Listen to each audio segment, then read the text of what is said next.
at the Hollywood Casino. We're here for the banquet. Actually, we got done with a major part of the banquet, and we did some drivers interviews. Yes, you got Caitlin behind you. Make sure you get her on there. Caitlin says hi. All right, so we're here. We've never been here before, and we're pretty excited about it. But what we're real excited about is to show you the drivers' interviews. And we got two really special ones, special to us because we watched them a long time. Sam Patrick, Jarrod Bradshaw. So here comes the drivers' interview, champions interview for Hollywood Casino. Pro gas winner Sam Patrick getting out of his car, 37 Chevy. This man is always hard to beat. You're always good, Sam. So what's your secret? I'm old.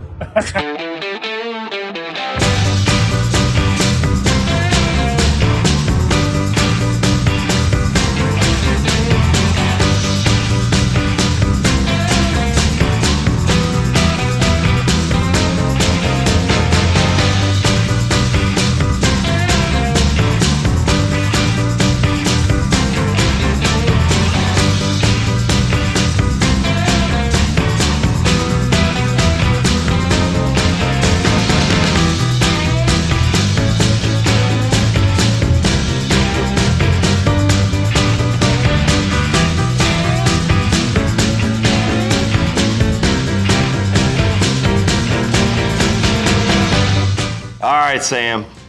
How you doing, buddy? Good, Corey. How's it feel? Fantastic. You can't. It's not a better feeling, right? I'm just shocked to be the Racer of the Year.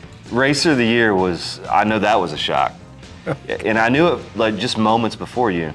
But let's talk about what I feel. I mean, obviously, Racer of the Year is a big moment, but you won Pro Gas Champion. How big a deal is that? Not only to do it once, not twice, 3 times. What's it feel like on the 3rd time?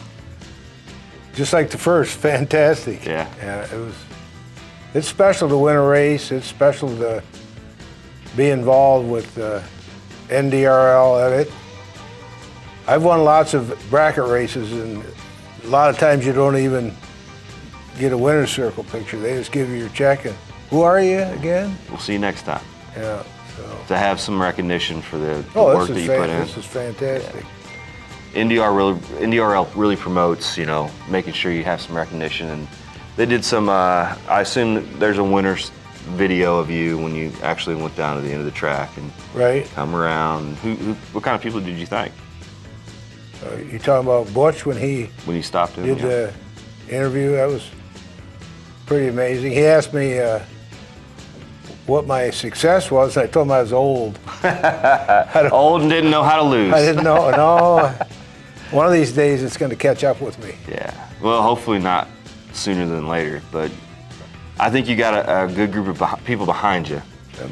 Yep. Making sure that everything's going on and it's going good, and then you have a good racer mindset. You've been a big help, and that's right. That mindset's. I've been in a lot of sports. A lot of it, yeah. A lot of athletics, and I've won a lot of different stuff, and so I'm used to being successful. Let's talk a little bit before we go into the racer, Sam. Let's talk about a little bit off-season, Sam. What do you do in the winter?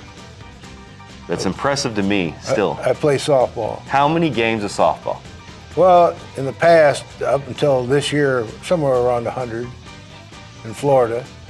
And how young are you? 76. 76 years old. Hey, who else does 100 games of baseball in the wintertime, for fun? Where I live in Florida, the Village of Florida, there's 3,500 over 50 guys playing softball. So keeps you sharp. There's a lot. It's unbelievable how good athletes, how they can run, hit, field. You're going, Jesus. Then they take their hat off. You see them at the town, and they're going, who's that old guy?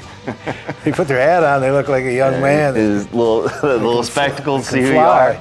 Oh, yeah. So there's a lot that goes on in Sam's world other than racing to keep him sharp. And that's, when he told me about that to me, that was like, that's part of the reason you're such a winner.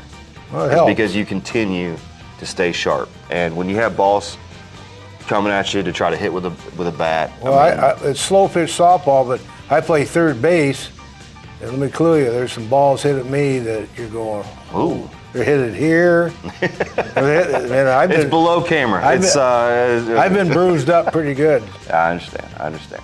So you do that during winter time, and then you come back, and then you do all the racing. Yep. And that is a big operation. You got a huge motorhome you drive around with a huge trailer and a car and sometimes a golf cart and everything else. It's a big operation. Yep. And then you get there and you have the mindset of winning, and you do everything you can to win. You know, every little advantage you can find, you find it. Well, you want to talk about some of them? Well, I know you like to drink beer. Yep, that's what you don't do. I do, but not at the races, because I'm dead serious on what I need to do for tomorrow. So I Yes, and that's definitely a lesson learned. I mean, if I wanted to be more competitive, I think that would be something I would definitely do. You'll be more competitive one But day. my thing is, I also like to be have a little fun too. Yeah, well. And, you know, but I also agree with Sam. If you want to be max effort, no drinking. You know, you could drink the day that you show up and have a good time, but when competition's the next day, no drinking. I agree with that. What other kind of things do you do to make sure that you're tip-top shape? Well, normally I eat pretty good, and my wife Barbara is she doesn't want me eating a bunch of junk. Yeah. And that helps. Being that's smart. Then I do a lot of figuring out what my competition is. That's one thing I want to touch on.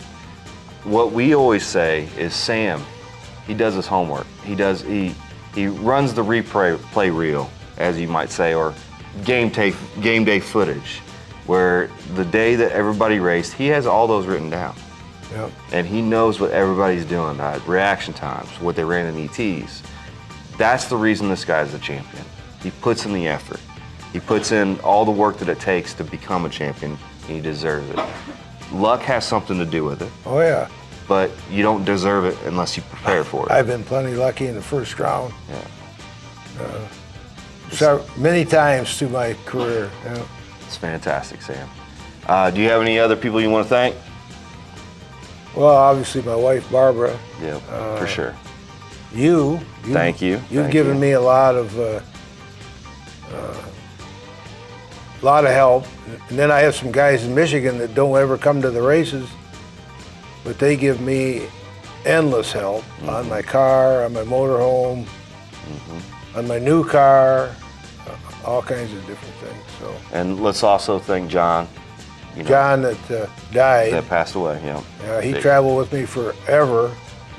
He heard I got a car 20 years ago, and I hadn't seen him in 20 years. And he says, "God, I hear you got a car. When we going?" Yeah. You know. I always love seeing John and talking to John. He's a talker. He was an awesome guy. He loved to drive around, talk to anybody or anybody want to talk about drag racing. Yeah. So to end this, I want to thank Sam, and from Blood Brothers Racing, I want to thank Sam. You know, the reason that we're involved in the sport, especially nostalgia drag racing, is because of this guy. It really is. I mean, it's all linked together, and the world works in mysterious ways. But the reason I am where I'm at, as far as where we're at, is because of him. And not only that, he's the champion. 2023 champion. So I couldn't pick a better guy to latch onto, to define the edges, have a mentor, and I can't thank Sam enough. And we really appreciate you being on the show with us. Well, thanks. All right, Sam. Been a pleasure. Congratulations. Thank you.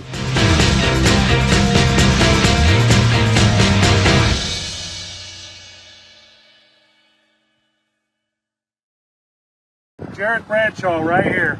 He's our 750 winner. Tell me about the race. I'll be honest with you, we left and I seen Derek all the way down the track. Looked up and I thought, well, it's just gonna have to, whoever's gonna get there first is gonna win this deal. So we run it out the back door and I guess we just lucked out. So we've had a kind of a trying weekend. The car's been a little temperamental, but other than that, we're happy. We're tickled to death. Congratulations. There you go. Thank you.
We are here with Jarrod Bradshaw, winner of the 750 class, is that right? Yes, sir.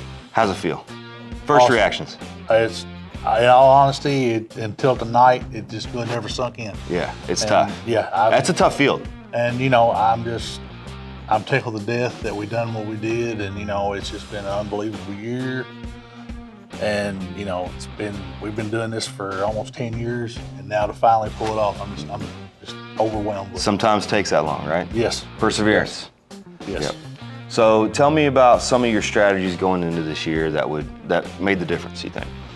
Probably the biggest thing is my wife harped on it all winter was not to we're going to the race to win the race. Yep. We go to the So race you to went to qualify. the winner's mindset. Yeah. So last year, what was the thought though? What changed in that thought process? Were you there to help others? And All worried about points. Points. I mean, it was just right off the get-go. so you were worried about what was happening right in front of you. Yeah.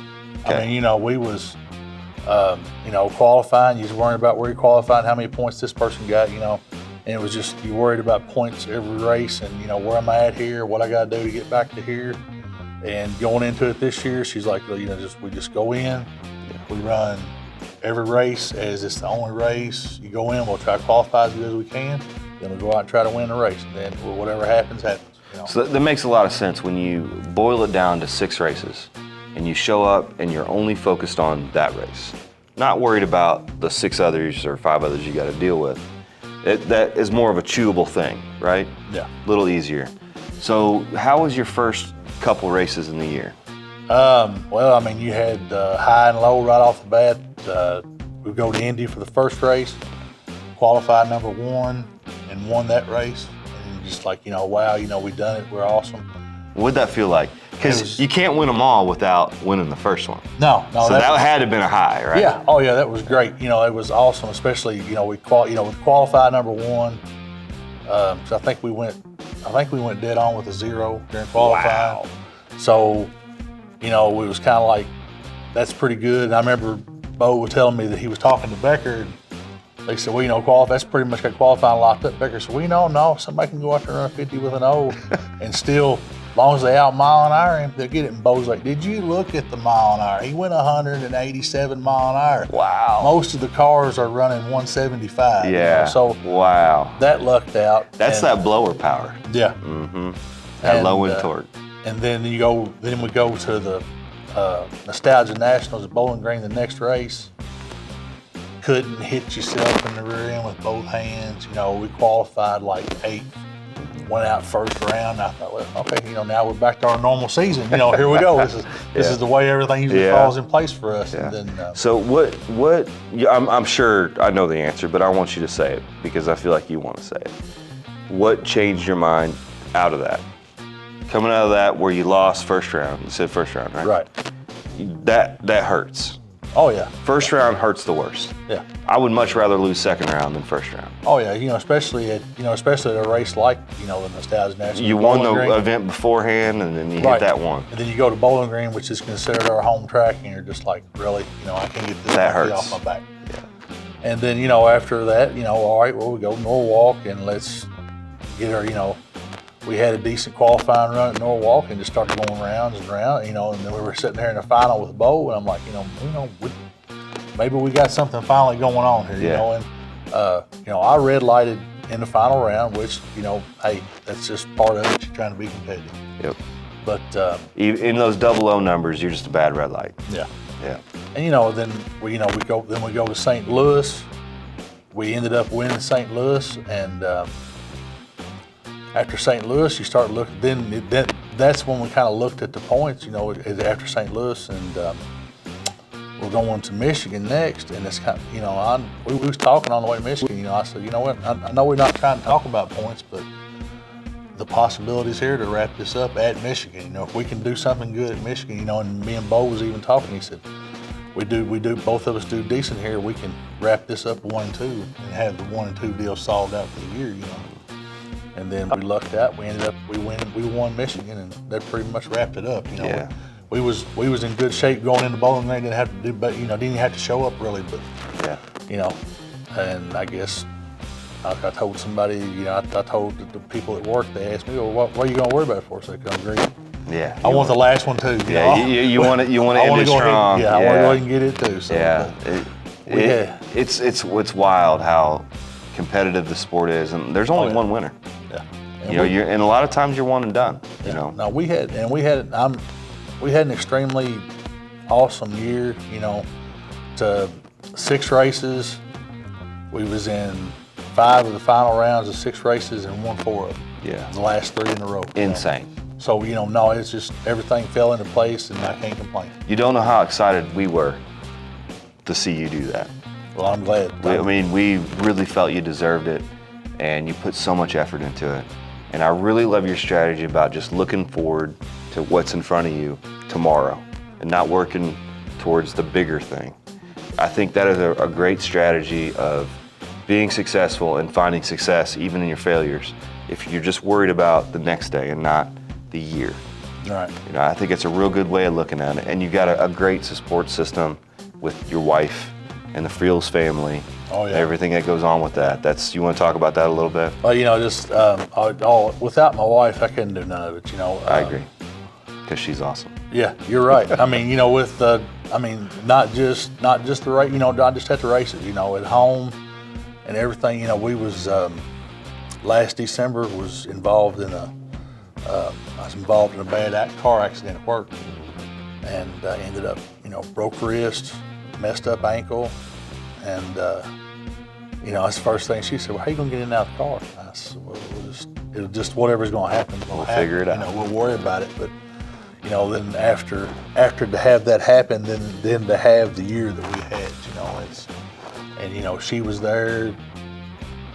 I begged them the night of the accident. I was like, don't call my wife. Don't call her, because she don't need to be here. And next time I'll turn around, she's standing there, and she fought with the doctors at the hospital. He don't She's need so to go strong-willed. home. Yes, very. And you couldn't. We may have our ups and downs, but that's part of it, and you can't ask for any better when it comes down to that. Awesome. Yeah. All right, so what we're gonna do is gonna have you hold this guy. All right. All right. So anything else you want to say? Mainly, thanks to all the NDRL, all of our sponsors, and everybody at Friels Motorsports.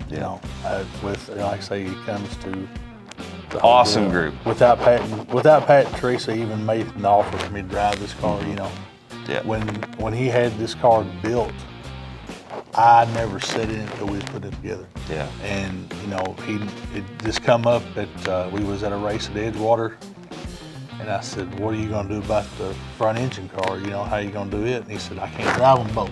I said, "Well, I guess I need to be ordering fire suit and helmet, and I need to be getting some stuff together." He said, "Well, if that's what you're going to do, it's what you're going to have to do." So. I can tell you, if I ever get to the point of winning one of these, I will have to thank Pat, because without him, even our small operation and what he does for us, either advice or he offered this year, he gave me some bolts, but that matters. Oh yeah. And that whole family, a lot of us couldn't do it without him. No, there's nothing he wouldn't do for anybody at the track as long as he's capable. I've watched, his car is broke and he'll be worried about getting somebody else's car together, and that's his primary goal. Yeah, he's such a great guy. But you are too, and your wife with the NDRL, all that she does is amazing. And then I always like seeing your face. When you're in the car, the smile, and just excited to be there regardless of the situation. I feel like you've always had a great attitude, and we always love seeing you. And we are super proud.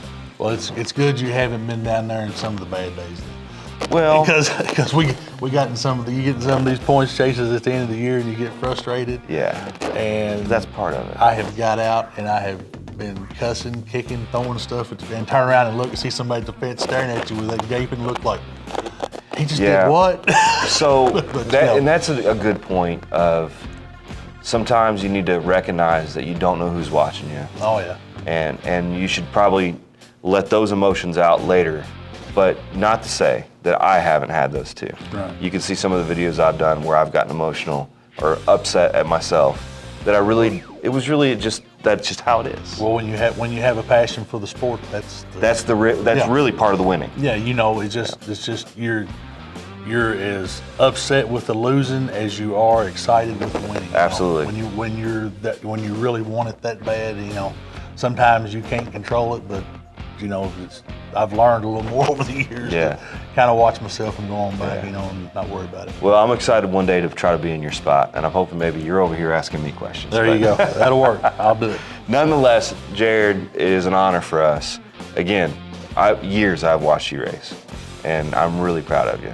Well, thank you. you. I think you've done a fantastic job of applying your thought process and your methods of making this work for you, especially under all the circumstances you had previous year with your injuries and everything else. I just so proud of you, man. Thank you and very much. from the Blood Brothers Racing, we want to congratulate you. Thank you. All right. Thank you. All right.